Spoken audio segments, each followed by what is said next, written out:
Kale atulaba nyongera okwaniriza ku genkizo kusatu tuli omunaku tuli ku TV abanansi yogero limi Oluganda nze kalondooze nate nkutegezeza nga tuwumula nti tukomawo ne owekitiibwa Frederick Ruhindi yaliko mu parliament era tukkiriza nti abantu b'e Nakawa obuweereza bwe tebuli mu kubuusibwa bw'olyawo kakati mukkirize mwanirize mu ddoboozi ly'omukulembeze nate tunyumyemuko nkwaniriza sebo webale nnyo Alfred. Yes, amanya Giego, Frederick Ruhindi, naliko MP wa Nakawa, naliko Minister, naliko Attorney General. Mbabuuziza abantu mwenna abapuliriza kutera nnyo ab'e Nakawa East bakwano bange. Okay. COVID yatambudde atya mu kitundu kyo? COVID tulwanyisa era maski yino njigyeko kubanga there is some social distance. Ne sanitizer wekirabaawo. Ne sanitizer amaze okumuteeka ku ngalo. So ndi bulungi. Ekikulu ennyo njagala kwebaza aba Star TV mwebale okumpita wano okubabuuzaako n'okubuuza abantu bange bonna abatuwuliriza. Okay. Nze nga bwe muwulidde nali Attorney General wa Uganda. Bw'obeera munnamateeka n'ogenda mu by'obukulembeze n'otuuka ku stage y'okubeera Attorney General w'eggwanga oba otuuse ku ntiko gy'obuyigirize bwo. Ekinkomerezawo mu bukulembeze kulwanyisa bwavu. Okulwanyisa bwavu kuno kulimu emitendera mingi nnyo. Sigambye nti obwavu ngenda kumumalawo no mu budde bwa Kaini ne Aberi waliwo obwavu. Naye tulina okulwanyisa obwavu kulaba nti tukyusa ku mbeera gy'abantu abetukulembera. Nze mbukulembeze ningo muyite. It's a calling to be in politics.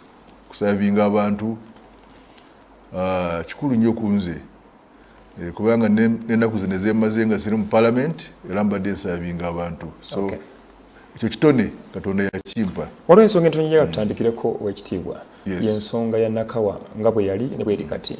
Nakawa mu kusooka wagikulemberera yali ekyali wamu nga kitole nga eri wamu Nakawa nga si nkutulemu Nakawa East ne West. Etteeka ligamba ki mu kutula ekitundu ekyo kiki ekyaleetera embeera? Kakati mu mateeka g'ensi aga Uganda abantu bewa okuwera 12,000 eyo constituency ekyo ekitundu kibanga kisaanira constituency yakyo 12,000. Yes. Kakati Nakawa wenjogerera tuli 40,000. So kitegeeza nti constituency bwenabanga eri ya 12,000 ekitegeeza nti bwebe ekitundu bwe kiweza 24,000 kiba kisaanira ki constituency endala.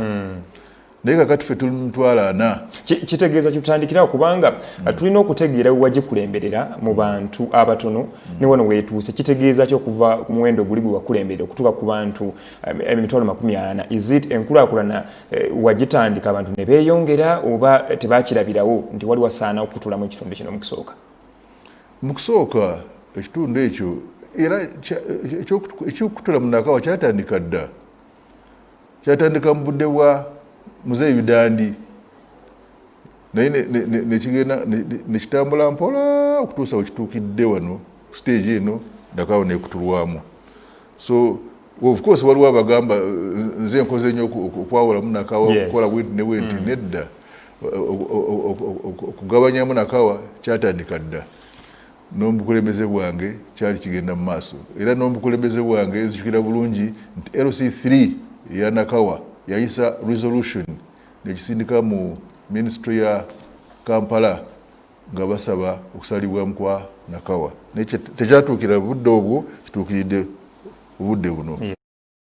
N'olwekyo nze mukulaba okwange mu kugabanyamu Nakawa kibadde kirungi nnyo olw'ensonga nti abantu bangi kakati for instance tuli mu campaign tugamba nti buli muntu yenna ayagala kukulaba. Kakati bwogeza Nakawa yonna abantu okuva Port Bell okutuuka ku Mbuzi Gayaza Road oba otambudde. So n'olwekyo ndowooza kijja kutuyamba naffe abakulembeze kulaba nti tutuukirira abantu baffe. Ekikulu nnyo mu bukulembeze kumanya ensonga ezibakwatako, kiki ekibaluma, tubayambye tutya. So ekitundu bwe kibeera kitono kiyamba omukulembeze okuyita mu bantu be n'ababuuza ekibaluma ate n'afayininga ne solution. Ensonga z'abantu b'Enakawa ze ziriwa kubanga buli kitundu kirina ensonga zaakyo ez'enkizo. Olabye mu bitundu eby'omumambuka mwakyolina wala nga bakugamba nti enguudo zifuuse kattira, tewaliwo mbeera yonna eraga nti nno abantu basobola okutambula ne batuuka bulungi gye batunda ebyabwe n'okudda eka. Abantu b'Enakawa bakugamba ki omulundi guno ekikuleese okutereeza? Very good. Ekikulu ennyo ekisooka tulina obuzibu bw'abantu okukyusa ku ndowooza yaabwe. Okuteranya abavubuka, abantu banyooma emirimu. Ekyokulabirako, Kampala abantu 610 beekozesa bali mu informal sector. Kakati bano abantu abeekozesa abasinga obungi banyooma emirimu. Tulina okukyusa endowooza yaabwe. Ojja osanga omuntu nga ayeekozesa nga akalima akakola bw'obayire sente zafuna buli lunaku mu mwezi abali mu miliyoni. Naye bw'ombuuza nti okola mulimu ki, ajja kugamba nti sirina mulimu. Tagwenyumirizaamu tagwogera nga bw'oyogedde. So n'olwekyo tulina okukyusa mindset gye tulabamu ebintu. Yes. Ekyokubiri, tulina okubawa amagezi ag'ekikugu okukola emirimu gyabwe bulungi. Nze ndi musanyufu kubanga programs kakati ezimu Uganda ezitambula mu maaso, Skilling Uganda, okugula abantu awo njogedde bulungi Uganda, tubogiye okubakugula, okubawawulako tubogiye babeere nga bakugumbye emikono boolyawo, okubeera bakugumbye emikono. Kakati abawala bayiga girl skilling. It's going on very well, and babadde facilitated n'abakyala bwe batyo n'abavubuka bagenda kubeera bwe batyo baweebwe obukugu by'okukola. So n'olwekyo skilling is very important. Naye ekyokusatu ate ekinene nnyo nze mukulaba okwange kiri organizational, okutegeka abantu. Kubanga abantu 6 ku 10 ebyengambye abali mu informal sector abasinga obungi tebalina wakukolera. Ojja kusanga abakyala ng'abo bali mu road reserve, nga bakolera mu road reserve. Twawulirako n'ensonga yali Enakawa eya paaka nga abapaaka bakolera awantu bagobaganyizibwa n'ebiringa ebyo. Exactly. Ate tosobola kubanenya kubanga tebalina wakugenda. N'aba KCCA abajja ne babagamba nti bannange amateeka gatugamba nti bwe tunabasanga mu road reserve tubagambe nti temira kubeera wano, nabo tojja kubanenya. Yes. So abalina okunenya ffe abakulembeze abatayogera mazima. Sikwogera mazima kwokka naye kubategeka kulaba nti bali mu bifo ebirungi ebisaanira okukolebwamu. Ekyo anaalina okukikola ffe abakulembeze right from the top to the lowest. Yes. We must do it. Let me give you an example. Kangu kyokulabirako. President Museveni yali agenda mu Quality Chemicals okugigula Luzira 2026. Bwe yatuuka Kitintale ku katale abakyalawo ne bamuyibiriza gugu.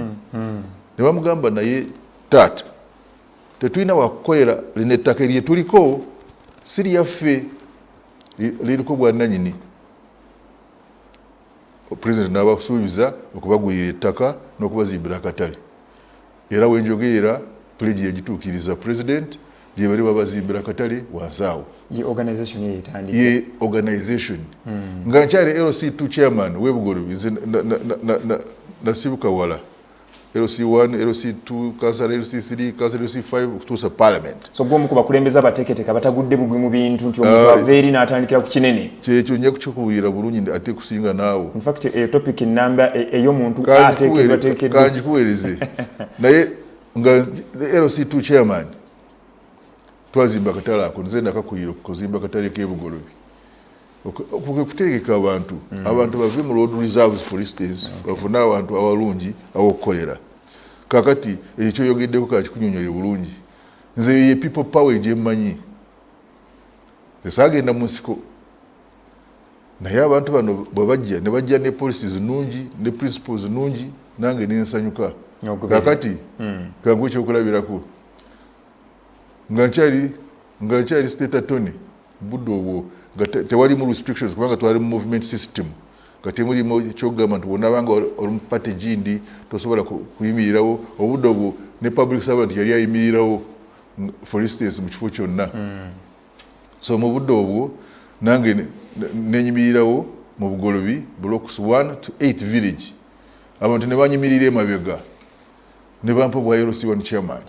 kakati olabi gye nvudde LC1 chairman LC2 chairman council LC3 parliament attorney general agusiga emanyi g'abantu kirabika ze banabalala bambuyira amanyi g'abantu agaabwe nago gategeere naye amanyi g'abantu genyini nze gemanyi agentestizeko gegagale mu constitution yaffe semateeka kawayira kasooka nti bagamba batya power belongs to the people nti amanyi gali mu bantu kyekyo yagala nkwongerereko kakati ekyala manyi obudde oyagala kubusalako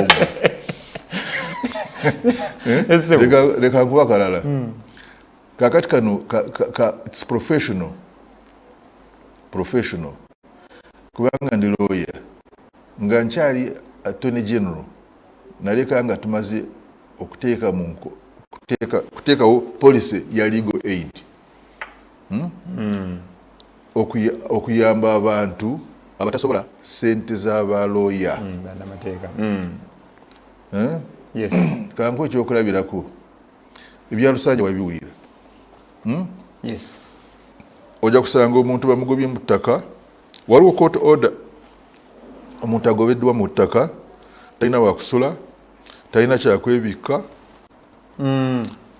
balwadde tebalina ddagala tebalina mmere kakati n'owulira abantu nga bagamba nti bwe banaba nga tebakanyiza n'ensala y'abalamuzi bajulire kakati omuntu ng'oyo ogenda otya n'omuwulira nti genda ojulire atandika ati wobeera gwe mpulira kakati twateekako policy eyokugamba nti abantu eno legal aid eriwo abagiprovidinga ba NGOs civil society organizations bino ebya pro bono byetuwulira nti pro bono n'ebirala kakati ogamba lawyer bano banagaga wano mu tawuni nti akolebwa nakyewa ng'oli mu sente zo tajja kukkiriza nabwanakkiriza ajja kukikola kyeyagalire gituufu so jagazire mu parliament so walakyalisa abawoleza wa gavumenti waleeta enkola eyamba omuntu wa wansi okufuba nga okulaba afiibwako amateeka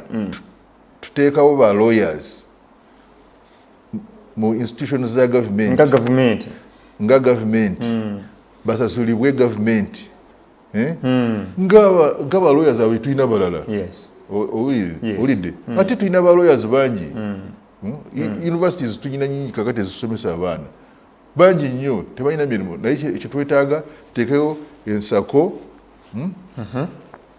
tukiteeke mu gavumenti tubeere ne departments ate zigendere ddala wansi ekiwa kiko power kikola luddawa mu nsi nyingi anti mbuzizanga wa even Kenya here I'm sure they have institutional legal aid. I think even in Tanzania they have institutional legal aid within the government structures. Ndowooza okudda ku nsonga eyo kyo kisaanira kkirizo bagaana mu mbeera yonna kisaanira kubanga tukirabyeko era nga gavumenti ejja ate n'ekirala tewali mutawaana progress esobola kubanga naye si kibi tusobola okitandika naffe okutandika tutandikirawo yes ekintu ng'ekyo so n'olwekyo ekyo ngenda kuteekamu amaanyi okulaba nti ekyo kikolebwa nga nzize wa mu parliament ate ekirala mu Kampala muno oluusi tugenda ne tugamba nti mpozi abantu ababeera mu Kampala bagagga beesobola bakola ki naye bw'olaba population y'abantu n'olaba institutional institutions tuyina ez'okusomesa abantu ntono nnyo weewaawo president yakyogeddeko bulungi n'agamba amaanyi tugateeke ku vocational training institutions eziyigiriza ebyemikono ate abaana banaagendayo okusoma nabo basomere bwereere ekyo tukyeyanza naye n'amasomero ga USE na UPE nago twongeremu. For instance, Nakawa East tulinamu essomero erimu lyokka erya USE, that is Luzira.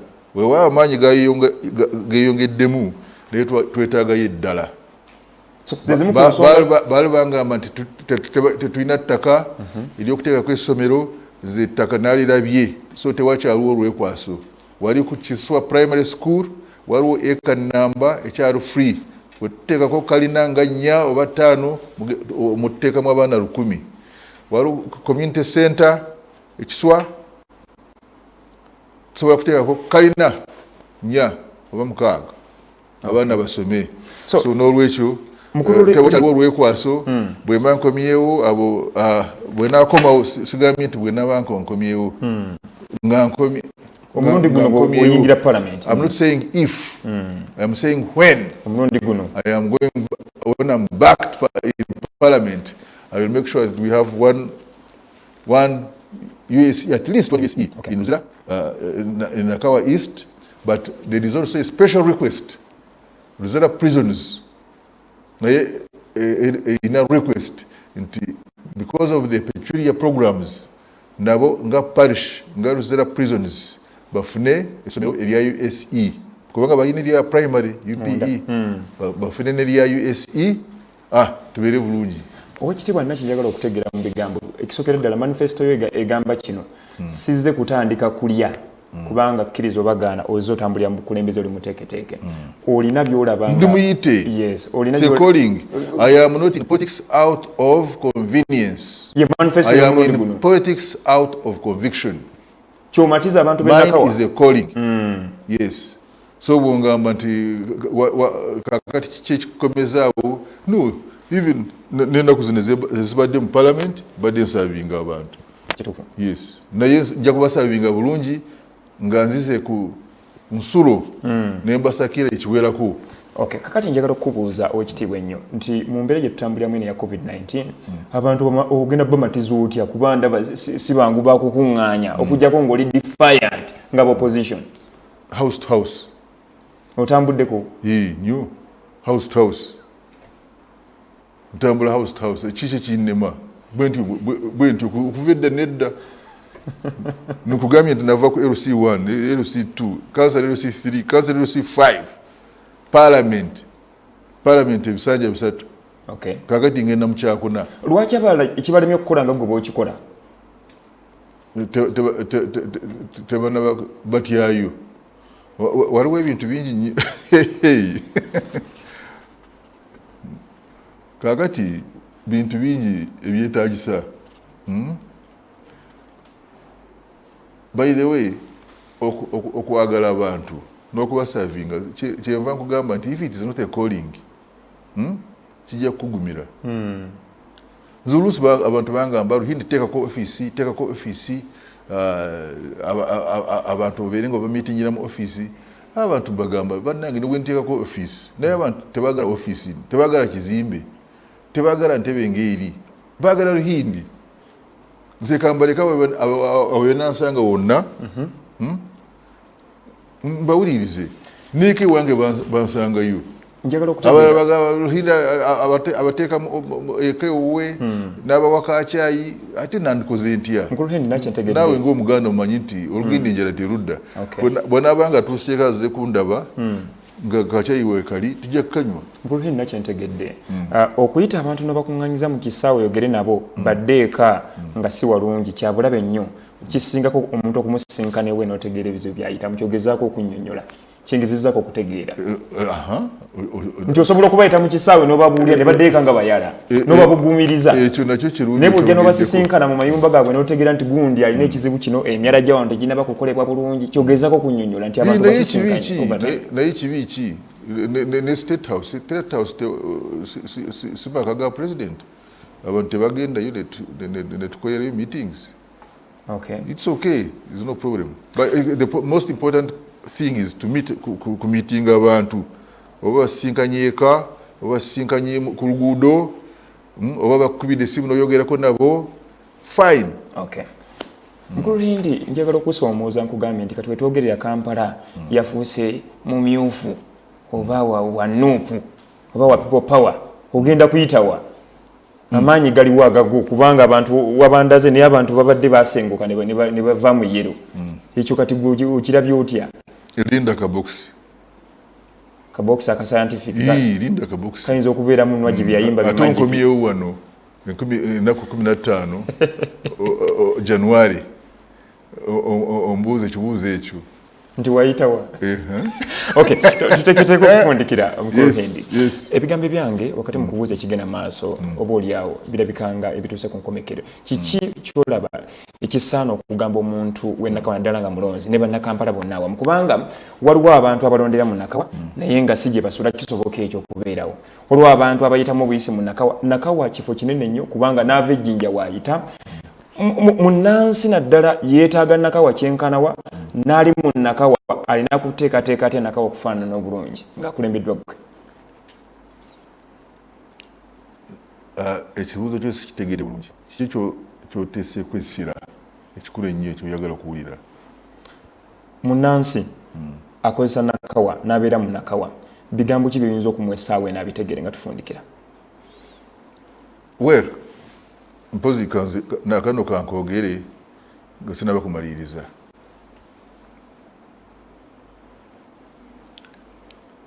Eno urban area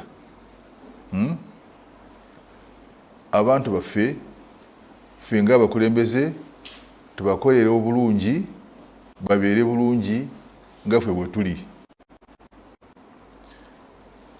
Waliwo politics eziri populist nga bwe nkugambye nti omulimu gw'omukulembeze kutegeka omuntu oyo ali mu reserve kutegeka abantu abalungi abokukolera. Tuve ku ono ajja n'akugamba nti gwe olina okubeera mu road reserve. Beerawo olwampaka nze nja kukuwolereza nze nina amaanyi. Oyo tabeera mukulembeze mulungi naye agenda akolerewo. Ye lwaki tagenda n'akolerawo? Akuteekateeka kuwaganyala. Yes, exactly. So omukulembeze mulungi yewe yakugjayo n'akuteeka walungi awokukolera mu katale ngaako. Ontegedde? Eno urban area enkozesa y'ettaka kintu kikulu nnyo. Nze nga sinabagenda parliament nali nkyaddeeyo ebweru nenzigyayo idea ya condominium law okufuna obwannannyini mu bizimbe bya kalina ogiyita condominium law. So we najja nengenda mu kitongole ekyali kya National Housing and Construction Corporation then nga kikuyirwa mukwano gwange Honorable Damiano Lubega sajja wa DP yali akiikirira Lubaga nampa omulimu nga consultant nenkola etteeka lyayisibwa ne mu parliament nga sinabagendayo. Kakati nange Bugoro bya Wensula block 7B8 nange ndi nanyi nina ekyapa. So gwe bwenkubuuza Alfred nti ettaka iruwa ojja kundaga eryawa ojja kundaga eryawansi naye omanyi nti waggulu waliwo ettaka erisinga eryawansi ate nga si wazimbe wakyali watangaavu. Ensinga China mulimu obuwumbi 1.3 billion people. China teyenkana na Africa, yenkana na Africa ntono nnyo ku Africa. 1.2 billion people. The whole of Africa ina China ina 1.3 Africa ina 1.2 billion. Naye bw'obanga bawogera kibattaka kiriwa ogwokiwulira China kiri mu Uganda. Japan ekumpi kwenkanankana ne Uganda. Japan waliyo obukadde 13. Uganda ina obukadde 42. Naye China osobola kuwulirayo kibattaka nkozesa y'ettaka kubanga they are going urbanite. Okay. Batunula waggulu bazimba nga bagenda waggulu bazimba nga bagenda waggulu. Fe ekimwagala okutandika tulubona wonna sikukitandika kyatandika dda naye organizational physical planning and land use okuplaninga n'enkozesa y'ettaka tulina okuteekamu amaanyi mu kintu ekyo akadeke katuleka naye kyentegedde nti akkiriza obagaana nakawa omulabi omulungi leka nsooke mbaweereza essimu zange tugenda gigaba owa Star TV njagala okitegeere nti ekifo nga kiri mu nteekateeka ya kibuga n'enzimba n'enkola y'emirimu ebeera yanjawulo nga tumaliriza waliwo ke njagala otegeere nti ebyo byoleese biyonjo nejjukira nti gavumenti yatunda ettaka ly'enaggulu n'ennyumba ezaaliwo abantu bakyabonaabona abeeyo wumbawumba naako n'enamba essimu ogigabe kirungi okibuuziza ekibuuzo ekyo waliwo endowooza nti gavumenti oba President Museveni oba Ruhindi be bakola ekintu nakyo obuzibu bwewava mu Nakawa ne Naguru mwaka gwa late 90s and may God rest his soul in eternal peace omwami Sebaana Kizito ne tiimu ye musajja yali wa DP obuzibu bwava ku tiimu ye ne baluwa weziri nti abantu Naguru ne Nakawa bave mu quarters ezo buli household ng'eweebwa mitwalo egi 12 obuwandiike weebuli nze ne Mpimbaza Hashaka yali RDC wa Nakawa ne tugamba nedda sino si kituufu ate si kirungi tekirina kukolebwa ne tuwandika memorandum ne tugitwala wa speaker owulidde speaker bwe yabiwira n'abisindika mu kakiiko ka local government sajja kaali kakulibwa omwami Iga ow'Amasaka bwe bali nga bawuliriza ensonga za Naguru ne Nakawa nga baagala kuteeka akakiiko ka mugenzi Sebaana kwayita ku nninga President Nagwira n'ayita meeting wulira n'ayita meeting ng'erimu omwami mugenzi Sebaana Kizito ng'erimu Honorable Babu ng'akyali Minister wa Housing, Minister of State for Housing nange naliyo n'abalala ne bakoma kuki ne bakoma bagamba kakati abantu nabo sibagoba naye beetabe mu kukola ki mu nkulaakulana y'ekitundu ekyo munoonye strategic investor abazimbire apartments mubafunire mortgages institutions nabo babeere mu gye byaggwera ne kaakano tebibangawo ebyo ndowooza nga tumaliriza the problem awe yava procurement okufuna investor oyo obuzibu bwavaawo investor yafunika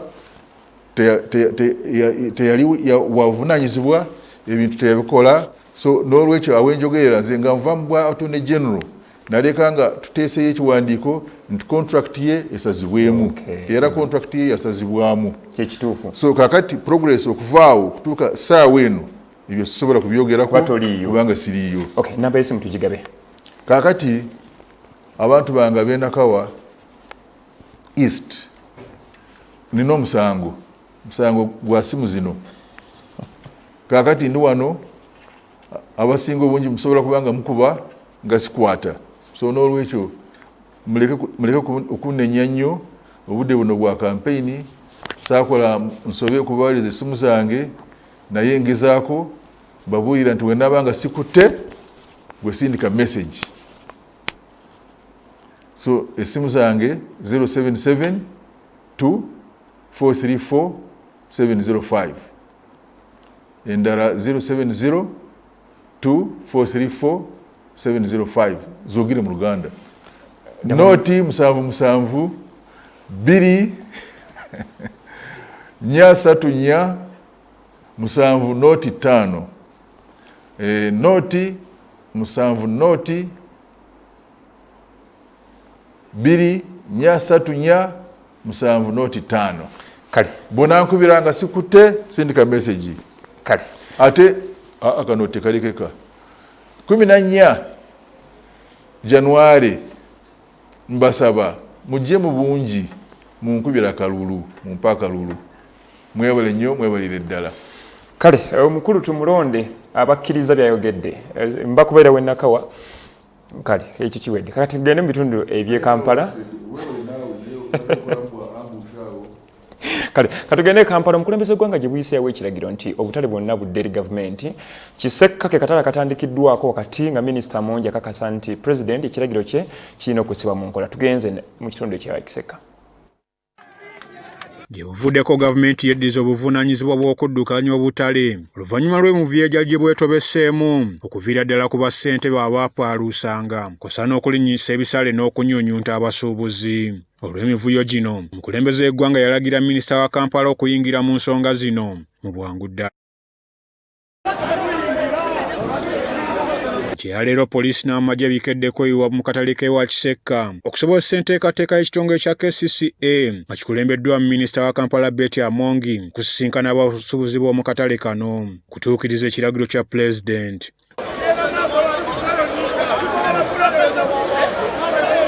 Wabula wabaluseewo obutakkanya wakati w'ebiwayi mu basuubuzi kuli eky'abaavu n'eky'abagagga nga buli lumu lwe lubadde lwagala okuzimba weema okutuulamu minisita n'abakungu okuva mu kitongole kya KCCA.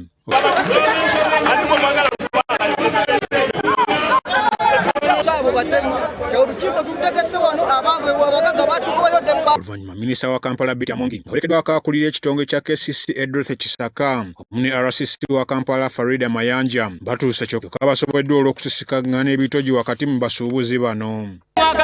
Tumulindidde wano ajja tunyole pulezidenti byasala okutaka lya katale ka wano. Wabula buli ludda nga luyita mu bassentebe luweereddwa omukisa okwogera ensonga ezibaluma wakati mu kweyogerera ebisongovu. Batulimbidde ebbanga ddene era ne tukubibwa wano ebbanga ddene naye tulemeddeko Kisekka pati esigadde etudde ku bwaguuga bwayiika 2 n'ekitundu. Njagala okutegeeza nga tetunabakolera bano kintu kyonna tubadde nga tusasula ssente ezo milioni 7 buli mwaka era we are up to date. Minisita Betty Amongi ategeezezza abasuubuzi bano ensonga lwaki pulezidenti yasalawo KCCA okweddiza obutale bwa gavumenti. 2006 you complained to him that a company called Rhino Investment had been given this land. Timwemulugunya nti kampuni eyitibwa Rhino Investments yali eweebeddwa ettaka lino. You then requested that His Excellency the President should intervene and compensate Rhino Investment so that the land returns to all the vendors operating in Kisekka. Nankulu w'ekibuga Dorothy Kisaka yeebazizza abasuubuzi bano okuvayo ne balaga obulumi bwe bayitamu. Duka, lock up, oba oli wa pitch, oba oli wa stall, oba oli wa space. Obutale amateeka gagamba ffenna tulina okubeeramu. Kati ffe omulimu gwaffe nga KCCA kwe kulabanga abantu abo bonna bakolagana bulungi. RCC wa Kampala Farida Mayanja bano abasabye okubeera abakakkamu kusa n'okukuuma eddembe. Mbasaba mubeere bakakkamu, mubeere bantu abalina eddiini, mutuwulirize ate mwekuba emitima. Ensonga lwaki His Excellency the President yayingidde mu bintu bino mwagaana okukwatagana ng'ekitole. Mu ngeri y'emu oluvannyuma lw'ekitongole kya KCCA okweddiza akatale k'e Nakasero olunaku lw'eggulo kitongole kino kironze Richard Mukiibi okubeera ssentebe w'akatale kano ow'ekiseera era nga naye annyonnyodde ku buvunaanyizibwa obumuweereddwa. Nnyonnyonnyodde ddala pulezidenti okulaba omuntu wa wansi okuba nga essaawa zino yamutegedde. Twasobodde okalwanirira ne kakomawo mu mikono gy'abasuubuzi. Era omwami yateekeddwako ku bwa ssentebe tugenda kukwatira wamu tulabe nti akatale abantu bali tebaddamu kkubibwa Ze Ivan Juko ne Wycliffe Mudach.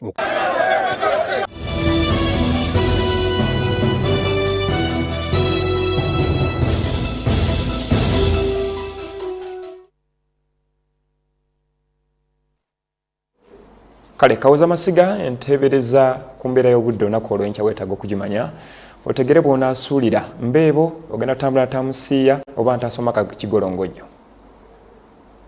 Akaseera kano kennyini kaba kalipota ya mbeera y'obudde okuva mu kitongole ky'eggwanga ekivunaanyizibwa ku by'embeera z'obudde omwanjuzi nze Kituusa Mohammed. Enkuba yafudde mbye mu bitundu by'eggwanga ebyenjawulo okusinziira ku alipoota ze tufunye. Kampala yawezezza milimita 7.2 n'obutundu 5 Kabale milimeters 3.3 n'obutundu 3, Masaka milimeters 3.3 n'obutundu 2. Bwetulaba ekifaananyi ekikubiddwa Ssemugenzi kitulaga nga omukuubo gw'enkuba gusimbidde ddala makati ga Ssemazinga Africa era ekyo kiviirako enkuba okutonya so nga ate era n'empewo empeweevu sikyagenda okukuta nga ziva eri ku Seguyanja Buyindi okwolekera ensi yattu. Bwetulaba ku mbeera budde nsobola okuba mu biseera eby'okumakya tusuubirayo olwandagirize mu bitundu ebiri awo ku mbalama z'ennyanja Nalubaale saako ne Masindi awamu naawo Kaseso ng'ate ebitundu ebisigaddewo tusuubira omusana okwakanga gukubakubamu. Mu biseera by'olweggulo era tusuubirayo enkuba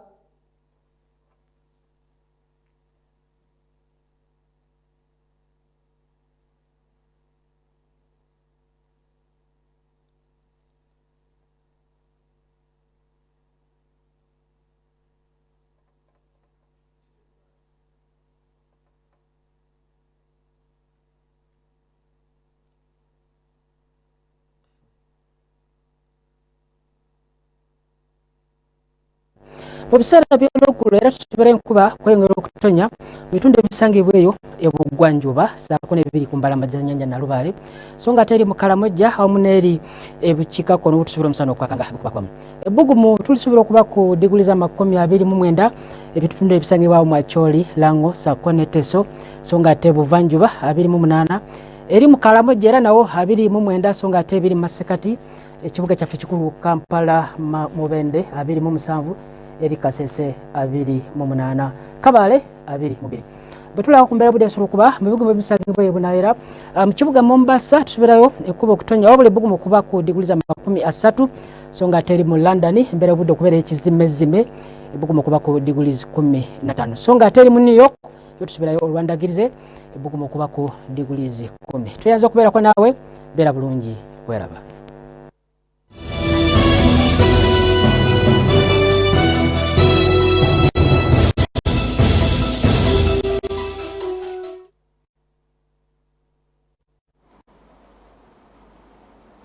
Kale tuli